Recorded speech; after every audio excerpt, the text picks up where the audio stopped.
So have you ever heard the term textual chemistry? Text with a T. How about soul mining?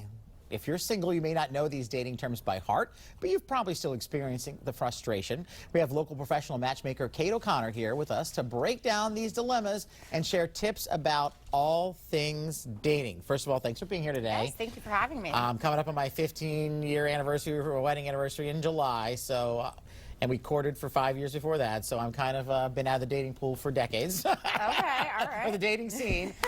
So tell me a little bit about this, first of all. What does this terminology mean? For textual chemistry? Yes. Okay, I mean, I feel like everyone right now who is doing online dating has experienced textual chemistry. So when you meet someone, not face-to-face, but you're having a great conversation, you meet face-to-face and it's just not there. They're lacking. I think especially during, with textual chemistry, you don't have body language. Right. You don't know the tone of voice that they're using. Right. So when you actually meet face-to-face, it's just like, oh, I wasn't expecting that. And that's the thing, I think, because, I mean, some people do so many things online, you're right, and you know, that one picture, even if you did see that one picture, necessarily isn't representative of the whole person. Exactly. But what if you have, like, a deep, meaningful, like, connection verbally, like, but, I mean... This counts for something. If you have a verbal connection, I think that's better than textual chemistry. Okay. Face-to-face chemistry is so important. That's really going to go the extra mile for you in the long run. I don't tell people to put all your eggs in one basket, though, if you are having a great conversation with someone until you've actually met with them and you know, how do I feel after that first date? And would it be okay to have a friend that's just a friend that you do text with versus that significant other, or do you have to kick them to the curb once you meet and it's not good? Well, I mean, look, the way I see it is give it a shot. Give it a shot. You have nothing to lose until you know for sure it's just not there. Then it's fair to move on and go to the next one. Okay. What's my favorite? Ariana Grande. Thank you. Next. Yes. So let's talk about some of those new terms. We talked about textual chemistry being a good thing, bad thing. Let's also, what was the other? Soul mining? Soul mining, yes. What exactly does that mean? Soul mining is when you are on the first couple of dates and you're talking about the future already. After the first or second date, you're planning like 5 dates, you're talking about meeting the family, and then all of a sudden, it ends, and you're just like, what happened? We were really vibing.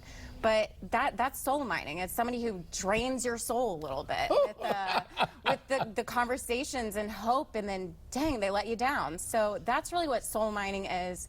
You have to look out for that. It's definitely, it's something that happens, I feel like, to everyone that is single. So, I mean, is it just because you're so into this potential relationship that you want to think forward with it? But, I mean, that can be a little bit scary if it's early dates that you're kind of thinking that forward down the line. Definitely. So, I mean, you got to think about it, because maybe, you know, you've been in this dating pool forever, and you finally find someone and you're like, okay, it's ding, ding, ding, ding. Exactly. But not everyone moves at the same speed or the same pace. And to be honest, it's a red flag if they're moving so fast. You got to take your time, get to know the person. I mean, things can happen after 3 dates. You don't want to talk about future until you know for sure. I give it 6 dates. That person is someone you want to do future with. Okay, wow.